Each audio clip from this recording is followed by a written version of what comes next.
경제읽기 김치영 경제전문기자 전화로 만나보겠습니다. 기자님 안녕하세요. 네, 안녕하세요. 오늘은 농민들의 시름이 큰 쌀값 얘기해 주신다고요? 네, 그렇습니다.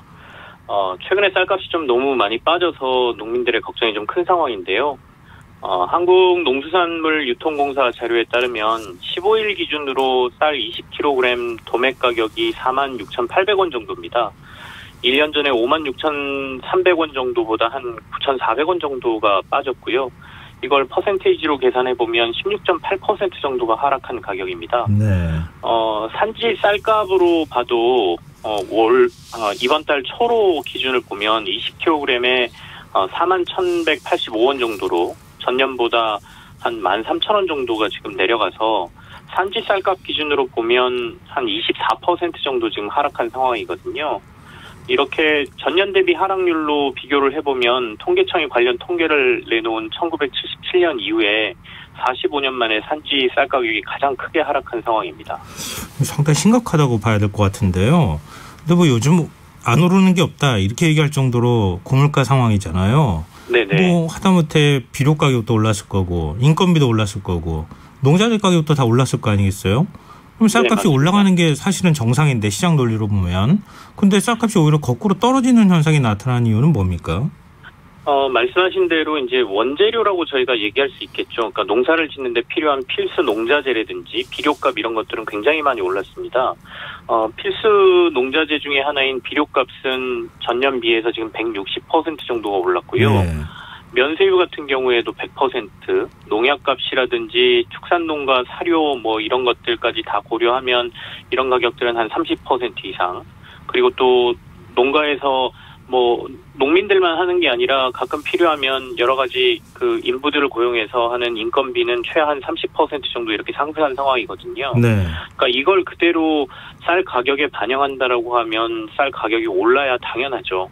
하지만 이제 상품의 가격이라는 것이 공급과 수요로 결정된다라고 제가 항상 말씀을 드리는데 쌀 시장은 현재 수요는 지속해서 줄어드는 시장의 특성을 지금 가지고 있습니다. 그런데 올해 시장의 쌀 공급량이 크게 증가했고요. 또 이제 본격적인 수확철에 들어서면서 앞으로 더 증가할 것으로 예상이 되기 때문에 더군다나 이제 올해 쌀 농사가 큰 병충해 없이 그리고 뭐 태풍이나 이런 것들에 대한 침수 피해 등도 그리 많지 않아서 굉장히 풍작이 될 것으로 지금 보이거든요. 실제 데이터를 보면 상황이 좀 이해가 가실 텐데요. 지난해 쌀 재배 면적이 20년 만에 증가를 했습니다. 생산량도 338만 2천 톤으로 전년 대비해서 지금 한 10% 정도 늘어난 상황이고요. 네.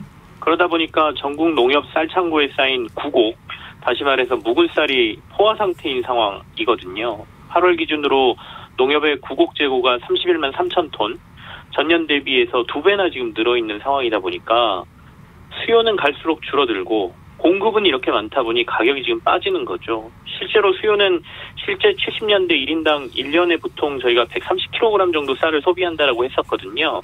근데 이게 2000년대에 들어서 93kg 정도로 줄었고요. 2020년 기준으로는 1인당 1년에 57kg 정도밖에 안 먹는다고 하니까 수요 대비 공급이 이렇게 늘어나니 결국엔 가격은 이렇게 굉장히 빠지고 있다 이렇게 봐야 될 것 같습니다. 그렇지만 쌀은 수요와 공급만으로 사실은 결정하기는 좀 어렵잖아요. 식량 안보 차원의 문제도 있는 것 같고요. 그리고 우리나라 식량 가운데 거의 유일하게 작업하는 식량이다 이렇게 얘기해도 과언이 아닌데 이 정부가 그동안 그래서 농민들이 쌀을 생산했을 때 쌀 생산량이 많으면 시장에서 경리하는 이런 제도적인 보완 장치를 갖고 있었지 않았습니까? 맞습니다. 정부가 쌀이 일정 가격을 유지하게 하는 제도를 몇 가지 운영을 하고 있습니다. 그러니까 쌀 농가가 단순히 시장 논리로 무너지는 걸 막기 위한 건데요. 현재 크게 3가지 방식으로 지원을 하고 있는데 첫 번째는 작황과 관계없이 농지 면적당 일정에게 보조금을 지급하고 있습니다. 이게 바로 직불금이라고 하죠. 네. 쌀 농사를 하면 일단 일부 지원금을 받는다 이렇게 보시면 됩니다.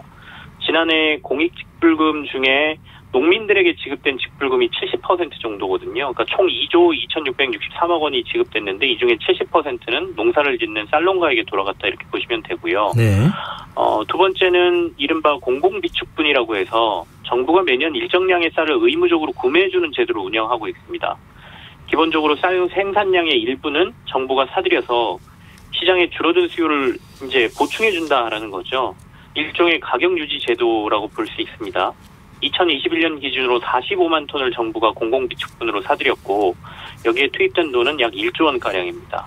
그리고 이제 세 번째가 앞서 언급해 주신 시장에서 가격이 이렇게 해도 문제가 된다라고 하면 시장 격리 제도라는 걸 운영하도록 돼 있거든요. 그러니까 공공비축분으로 초과 생산된 쌀을 사들여도 이게 시장을 안정시키는 게 부족하다면 추가로 시장에서 쌀을 사들여서 시장에서 분리하는 제도를 이제 시장 격리 제도라고 하는데 네. 지난해 정부는 이 시장 격리 제도를 통해 37만 톤의 쌀을 격리했고 여기에 한 7,800억 원을 들였죠. 또 시장에 이렇게 쌀이 많이 나오면 자연스럽게 쌀값이 떨어지니까 그걸 정부가 네네. 사들여서 비축을 한다. 그러면 시장에 쌀이 부족해지지 않겠습니까? 그럼 자연스럽게 네네. 가격이 올라가서 어느 정도 가격이 안정되는 이런 현상으로 이어진다 이런 얘기인데 그런데 쌀값이 폭락했단 말이에요. 네. 그렇게 했음에도 불구하고 맞습니다. 그 이유는 뭡니까? 그러니까 이제 공공비축분하고 추가 격리까지 했음에도 불구하고 쌀 가격이 폭락했다 이런 얘기가 되거든요. 정부가 올해도 공공비축분으로 35만 톤 사들였고요. 시장 격리 조치를 3번에 걸쳐 시행했습니다. 3번의 시장 격리 조치로 사들인 쌀의 양이 37만 톤 정도거든요. 그러니까 두 개를 합해보면 정부가 결국에는 총 72만 톤 이상을 사들였다 이렇게 되는 것이죠. 네. 그럼에도 쌀 가격 하락을 막지 못했다는 얘기인데 더군다나 아직 본격적인 수확도 안 한 시점에서 앞으로 만약에 아까 풍작이 된다라고 했는데 더 많은 양이 쏟아진다라고 하면 쌀값은 더 떨어질 것이다. 이게 이제 농가들의 걱정이고요. 농가들에서는 이제 두 가지를 지적하고 있습니다. 시장 격리 조치가 제때 이루어지지 않았다는 것이죠. 그리고 두 번째는 네. 시장 격리 조치를 할 때마다 사들이는 방식이 최저가 방식을 정부가 하고 있어서 세 차례에 걸쳐서 최저가 방식을 도입하다 보니까 도리어 시장의 쌀 가격을 더 내려가게 만들었다라고 지금 농가들은 주장하고 있습니다. 네. 그러니까 다시 말해서 시장 격리 조치로 37만 톤을 사들였는데 전체량 그러니까 한꺼번에 이걸 사들인 게 아니라 3번에 나눠서 샀고 나눠서 살 때마다 가격을 낮춰서 샀기 때문에 정부가 시장 격리 조치로 가격을 떨어뜨렸다 이렇게 지금 주장을 하고 있거든요. 그러니까 농가는 시장가 격리라는 게 가격 유지가 목적인데 네. 그렇다면 전체 수확량 등을 대충 계산을 해서 예측이 가능한 상황에서 한꺼번에 사들이면 되지 왜 나눠서 사느냐 뭐 이렇게 지금 현재 주장을 하고 있습니다. 근데 농민단체분들은 그런 얘기 하더라고요. 다른 물가가 많이 올라가니까 쌀값이라도 네. 오히려 더 떨어지게 하거나 안정적으로 관리를 해야 할 필요가 있었을 것이다. 네네. 그래서 오히려 쌀값 하락을 방치한 거 아니냐. 이런 시각이 있던데요. 정부 측에서도 사실은 할 말은 있거든요. 네. 그러니까 올 초만 해도 쌀 가격이 꽤 높게 형성이 돼 있었습니다.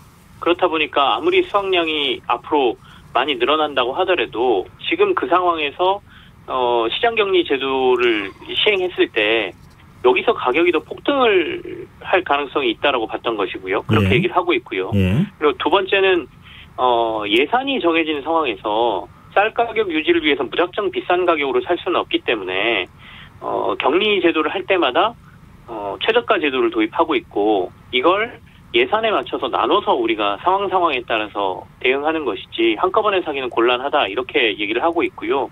실제로 앞서도 잠깐 말씀드렸지만 지난해 37만 톤을 추가 격리하는데 7,800억 원이나 사용을 했거든요, 정부가. 근데 뭐 정부의 주장이 설득력이 없는 건 아니지만 결국 네네. 쌀 가격 안정에는 실패했다.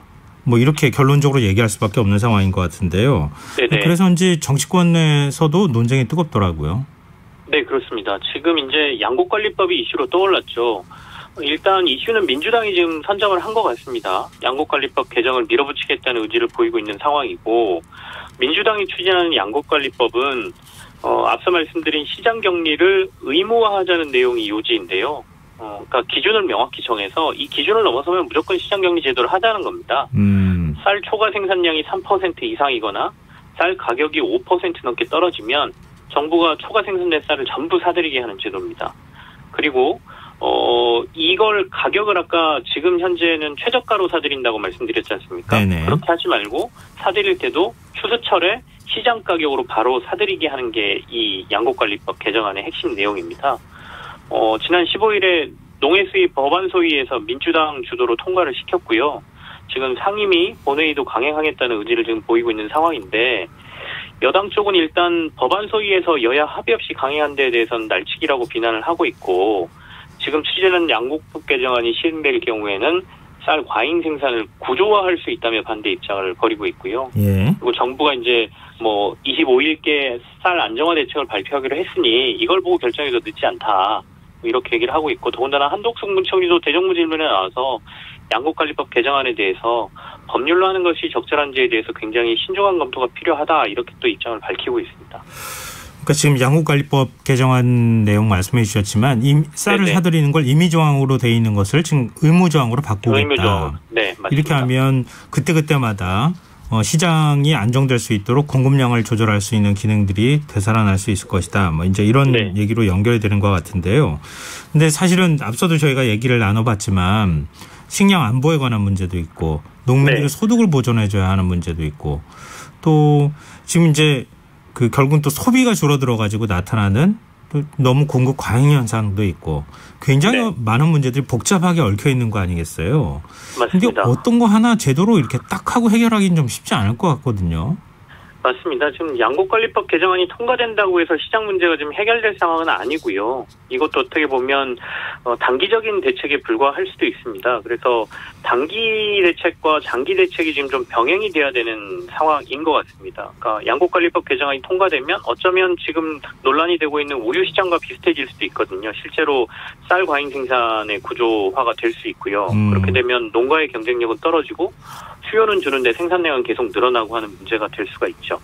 다만 말씀하신 것처럼 이제 식량 안보 문제가 걸려 있기 때문에 정부가 이제 어떻게 하면 수요는 늘리고 생산을 좀 줄일 수 있느냐에 대한 고민을 좀 하고 있습니다. 그래서 네. 쌀농가에 타작물 재배 지원 등을 현재 추진하고 있고요. 그러니까 쌀 재배 면적을 좀 줄이려는 노력이죠. 타작물을 재배하기 위해서. 네. 두 번째는 분질미라고 해서 쌀을 밥이 아닌 다른 음식으로 활용도를 높이려는 노력을 지금 하고 있습니다. 이게 품종이 좀 다른 거거든요. 개량을 통해서. 네. 밀처럼 쌀이 잘 부서지도록 개발한 품종인데 네. 밥이 아닌 빵이나 면의 원료로 사용하게 해서 지금 현재 밀가루로 사용되는 양의 한 10% 정도를 쌀로 대체하겠다라는 지금 방침을 좀 갖고 있습니다. 그래서 이 분질미를 많이 보급하고 이걸 재배하는 농가를 지금 만들어내겠다는 게 정부의 장기적인 목표인데 사실 이것만으로도 소득이나 이런 것들, 수요처나 이런 것들을 다 개발해놔야 사실 분질미로 농가들이 돌아갈 수 있는 상황이어서 굉장히 어려운 시장이다. 결국엔 단기적, 중장기적 해결 방안을 같이 고민해야 될 상황이 된 것 같습니다. 네. 참 간단한 것 같으면서도 복잡한 문제인 것 같습니다. 그런데 네네. 쌀 가격 문제에 있어서 전반적으로 이게 어떤 문제가 있었는지 굉장히 깔끔하게 정리를 해 주셨어요. 저도 네. 머릿속에 잘 들어오는 것 같습니다. 네, 오늘 경제읽기 여기까지 하겠습니다. 지금까지 김치영 경제전문기자였습니다. 고맙습니다. 네, 감사합니다. KBS 라디오 김성환의 시사할 1부 순서는 여기서 마무리하고요. 2부에서는 사건, 사고 뉴스 등을 살펴보는 밤참 뉴스 무엇이든 보러 가세요 순서로 찾아뵙겠습니다. 전 11시 정각 2부에 다시 찾아오겠습니다.